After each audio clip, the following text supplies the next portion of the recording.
Hi மக்களே, வணக்கம். இன்றைக்கி டேட்ஸ் வச்சு ஒரு சட்னி பண்ணிடலாம். வாங்க எப்படி செய்யலாம்னு சொல்லி பார்ப்போம். அதுக்கு நான் வந்து கொஞ்சமாக ஒரு 50 கிராம் அளவு டேட்ஸ் எடுத்திருக்கேன். இது கொஞ்சமாக வந்து புளி, ஒரு 20 கிராம் அளவு புளி ஊற வச்சுருக்கேன். 50 கிராம் டேட்ஸுக்கு 20 கிராம் புளி, அரை எலுமிச்சப்பழம், அப்புறம் ஒரு சின்ன ஸ்பூனில் சாட் மசாலா ஒரு ஸ்பூன் எடுத்து வச்சுருக்கேன். கொஞ்சமாக உப்பு, காரம், மிளகாத்தூள். அடுத்து நாட்டு சர்க்கரை.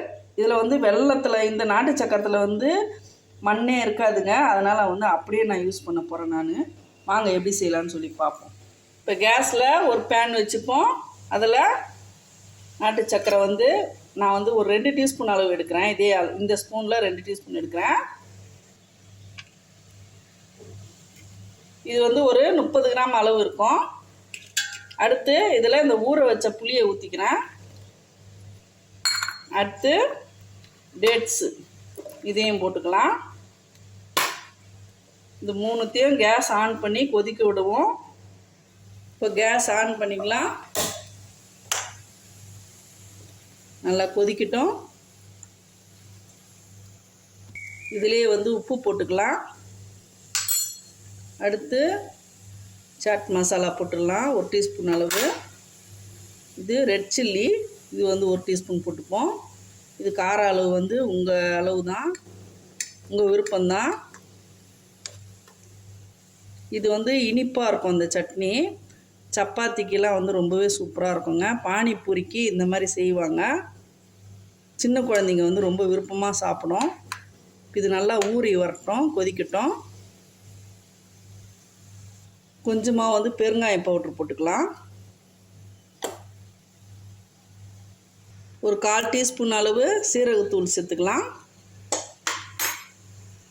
நல்லா வந்து கொதித்து ஊறி வந்துருச்சுங்க. இப்போ கேஸ் ஆஃப் பண்ணிடலாம்.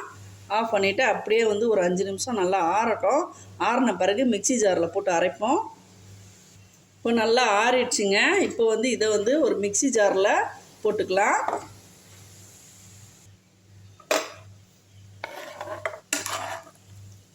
ஜாரில் போட்டு நல்லா நைஸாக அரைச்சிட்டு வந்துடலாம்.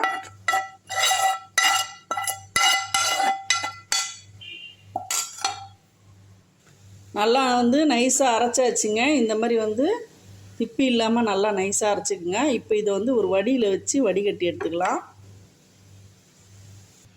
இந்த மாதிரி வந்து ஒரு வடியில் ஊற்றிட்டு நல்லா வந்து திப்பி இல்லாமல் நல்லா வடிகட்டிடுங்க. அவ்வளோதான், நல்லா வந்து வடிகட்டியாச்சுங்க. இந்த புளியில் வந்து கொஞ்சம் மண்டி இருக்கும், அது வந்து அப்படியே வந்து நின்றோம். நம்ம வந்து கொஞ்சமாக வந்து ஜாரில் தண்ணி ஊற்றி கலக்கி இருக்கிறதையும் வடிகட்டிடலாம். மறுபடியும் நம்ம வந்து கொதிக்க வைக்க போகிறோம். அதனால் மண்டி இல்லாமல் அந்த டஸ்ட்டுலாம் எல்லாமே நின்றோம். க்ளீனாக வந்து வடிகட்டிடலாம். அவ்வளோதான், வடிகட்டியாச்சு. அவ்வளோதான். இப்போ வந்து கேஸ் ஆன் பண்ணிடலாம்.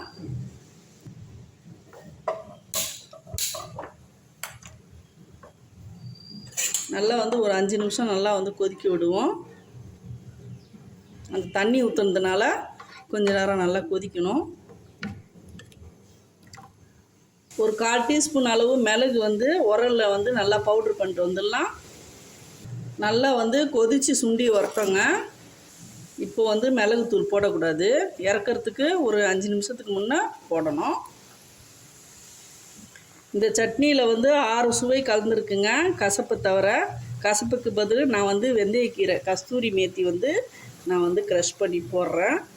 புளிப்பு, இனிப்பு, கசப்பு, காரம், துவர்ப்பு, மாங்காத்தூள் போட்டதுனால சாட் மசாலா வந்து மாங்காத்தூள் 6 சுவையும் கலந்துருக்குங்க இந்த சட்னியில். டேஸ்ட்டு ரொம்பவே சூப்பராக இருக்கும். உடம்புக்கு ரொம்ப ஹெல்த்தியும் கூட. நம்ம வந்து இந்த மாதிரி ஹெல்த்தியாக வந்து வீட்டில் வந்து பசங்களுக்கு செய்து கொடுக்கலாம். பானிபூரி வீட்டிலையே செஞ்சிங்கன்னா நீங்கள் இந்த மாதிரி சட்னி செய்யுங்க, அதுக்கும் ரொம்பவே வந்து பயன்பாடாக இருக்கும். இனிப்பு சட்னி பாருங்க, ரெடி ஆயிடுச்சு. அவ்வளோதான். இது வந்து ஒரு பாட்டிலில் நம்ம வந்து ஸ்டோர் பண்ணி வச்சுக்கிட்டு 1 வாரம் வரல வச்சு சாப்பிட்லாங்க. எந்த உணவுமே அதிக நாள் வச்சு சாப்பிடக்கூடாது. நான் கொஞ்சமாக தான் இன்றைக்கி செய்து காமிச்சிருக்கேன். அவ்வளோதான், ரெடி ஆயிடுச்சு. இப்போது இந்த மிளகு பவுடரை வந்து அப்படியே தூவி விட்டுடலாம். அவ்வளோதான். கேஸ் ஆஃப் பண்ணிவிடுவோம். நம்மளுக்கு சட்னி வந்து இந்த பக்குவத்தில் வரணுங்க. அப்படியே கரண்டியில் எடுத்தோம்னா அப்படியே நிற்கணும் அசையாமல். பாருங்க அப்படியே ஜாம் மாதிரி இருக்குது பார்த்தீங்களா? ரொம்பவே சூப்பராக இருக்கும். இன்னும் ஆறினோன்னு இன்னும் கொஞ்சம் கட்டியாக ஆகிடும். இந்த மாதிரி ஈரம் இல்லாத ஒரு பாட்டிலில் ஸ்டோர் பண்ணி வச்சுக்கலாம்.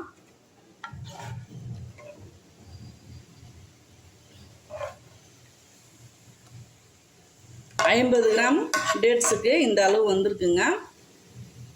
இந்த சட்னி பார்த்திங்கன்னா ரொம்பவே வித்தியாசமாக இருக்குங்க. இட்லி தோசைக்கும் சாப்பிட்லாம். ரொம்பவே டேஸ்ட் அமக்கலமாக இருக்கும். டிஃப்ரெண்ட்டான டேஸ்ட்டில் இருக்கும். கண்டிப்பாக நீங்கள் வீட்டில் ட்ரை பண்ணுங்கள். ட்ரை பண்ணிவிட்டு எனக்கு இதில் வந்து லெமன் ஜூஸ் வந்து ஒரு கால் பழம் பிழிஞ்சேங்க. அது வந்து வீடியோவில் கட் ஆயிடுச்சு. நான் இதில் வந்து திரும்ப வந்து எண்ணெய்ச்சி காமிச்சிருக்கேன். கொஞ்சமாக வந்து 1/4 ஸ்பூன் அளவு வந்து எலுமிச்சப்பழம் ஜூஸ் பிழிஞ்சிருக்கேன். அது வந்து நான் செய்யும் போதே வந்து பிழிஞ்சேன்.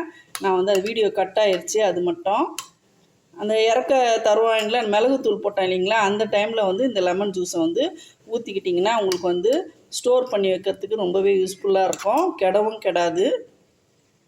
சாரி, கமெண்டில் சொல்லுங்கள் எப்படி வந்துச்சுன்னு சொல்லிட்டு. இந்த வீடியோ உங்களுக்கு ரொம்ப பயனுள்ளதாக இருந்துச்சுன்னா ஒரு லைக் கொடுத்துருங்க. வீடியோ பிடிச்சிருந்தா லைக் பண்ணுங்கள், ஷேர் பண்ணுங்கள், சப்ஸ்கிரைப் பண்ண மறக்காதீங்க. தேங்க்யூ மக்களே.